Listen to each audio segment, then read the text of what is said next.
Do depoimento à polícia. O relato de Lídia Santos Fontes começou exatamente às 3h56 da tarde de ontem.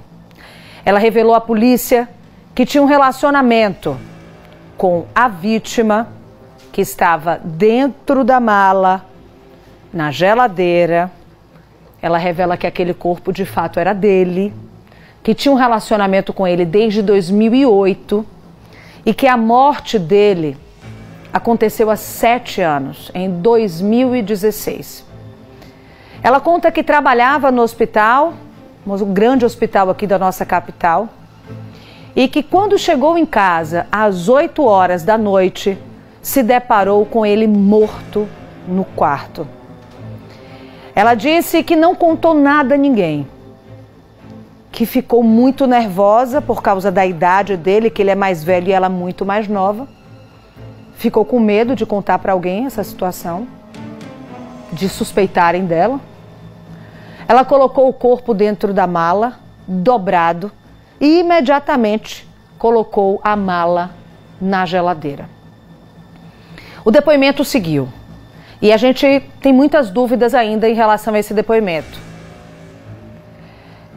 A relação, inclusive, dela com a família desse ex-marido, como é que ninguém sabia, por que ninguém foi procurar ali o pai, a gente já sabe que ele é pai de 2 filhos.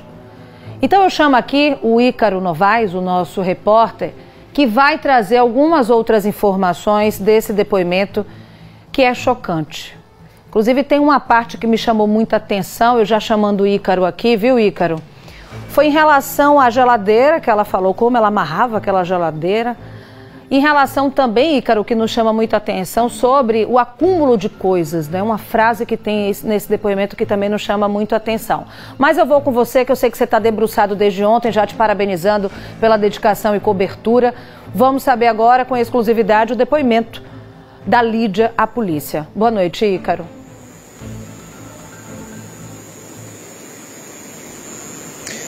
Boa noite, Mariana. Boa noite para todos que nos acompanham desde ontem, aliás, nessa cobertura especial sobre esse caso.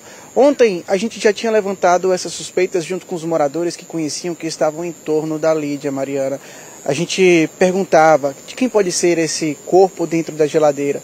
E as pessoas falavam, olha, ela tinha um companheiro que vivia com ela aqui, mas que há algum tempo desapareceu. A gente até perguntou para ela onde estava o Celso, é o nome dele, e aí ela dizia que ele desapareceu de forma misteriosa.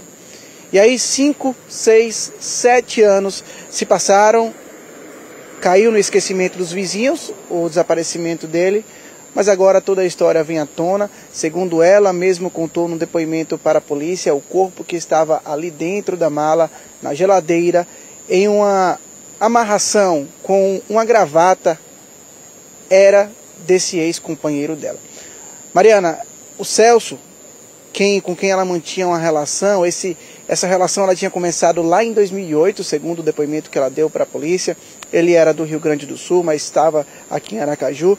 A família era do Rio Grande do Sul e ele em algumas ocasiões viajava para lá, mas tinha pouco contato com a família. Inclusive ontem, na conversa com os moradores, todo mundo se perguntava como que a família não deu conta desse desaparecimento, como não houve matérias jornalísticas perguntando por ele. É uma pergunta que ainda está sem resposta.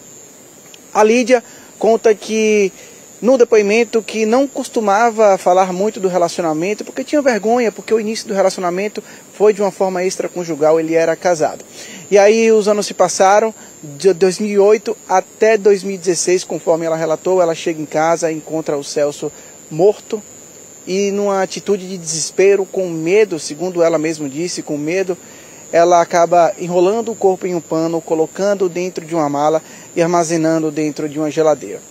Nos vídeos que a gente mostrou aqui no Cidade Alerta e que logo em seguida acabou circulando por toda a rede social, que mostra as condições da casa, Mariana, com latas entulhadas, com garrafas, com bastante sujeira, panos sujos, restos de comida, uma condição bastante insalubre.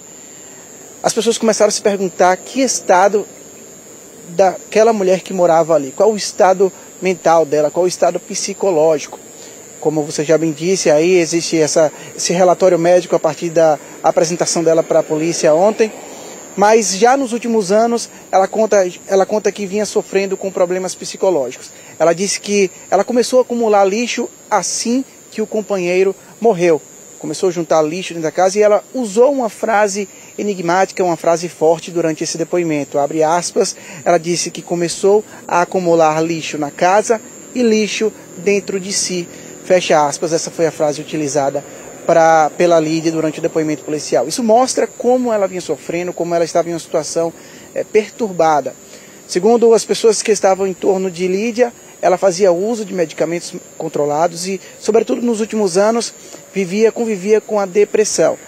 Passou a se esconder ainda mais dentro de casa e especificamente nesse último ano em que ela estava sofrendo aí com dívidas, que não estava conseguindo arcar com aluguel, o que culminou com essa ordem de despejo. Ela estava na pior fase psicológica, mental, o estado mental dela. Era quando também ela começou a acumular todo aquele lixo que a gente viu, toda aquela condição que a gente não consegue imaginar como era o dia a dia dela. E no depoimento, Mariana, ela trouxe esses dados, essas informações chocantes, né, que a gente continua debruçado, trazendo todas as informações desde ontem, com essa cobertura especial do Sistema Atalaia de Jornalismo. E, Mariana, ainda há essa confirmação do ML para ser feita, para confirmar a identidade, afinal, como a gente está dizendo aqui, o que ela depois para a polícia, que o corpo é do companheiro, e a gente aguarda ainda o ML confirmar se de fato é o Celso que está ali. Ontem, conversando com os moradores, os vizinhos de Lídia, a gente perguntou como era que estava a convivência com ela. A Lídia já não tinha uma boa convivência com a vizinhança. A gente mencionou ontem que ela estava respondendo por processos judiciais, por conta de acusações de furtos na vizinhança, e a ordem de despejo era, inclusive, um cumprimento que todos esperavam para que ela saísse dali, para que ela pudesse liberar aquele apartamento. E aí, quando a porta foi aberta, descoberta toda aquela situação, houve uma sensação de alívio ainda maior por toda a vizinhança, conforme as informações que a gente coletou ontem. Mariana.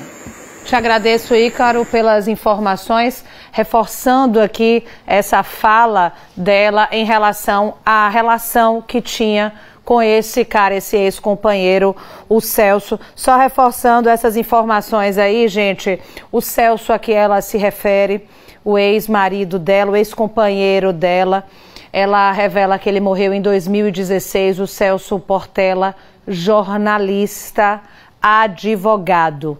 Este homem foi esquartejado, de acordo com a própria Lídia dos Santos. Ela teria chegado em casa às 8 horas da noite do trabalho, ele estava em casa, já morto, ela não teria nenhum tipo de envolvimento com a morte dela, foi o que ela disse em depoimento à polícia, mas que por medo, já que ele era um homem idoso e ela uma mulher de 37 anos, ela ficou com medo que suspeitassem que ela poderia ter algum tipo de envolvimento na morte dele, por isso ela resolveu esquartejar e colocar o corpo dentro aí de uma mala. O que chamou a atenção o tempo todo em relação a esse caso é sobre a falta de qualquer tipo de odor dentro da casa e, enfim, também no prédio, que poderia exalar. A pessoa, o zelador responsável pela abertura dessa mala, disse que nem a mala aberta não exalava nenhum tipo de odor. Ela, que é auxiliar de enfermagem, existe a suspeita que tinha acesso a formol, algum tipo de produto que inibia que esse odor exalasse. Eu vou trazer para vocês o depoimento exclusivo de uma mulher que foi inquilina do Celso quando ele chegou aqui em Aracaju, vindo do Rio Grande do Sul. Ela vai contar como ele conheceu a Lídia, inclusive.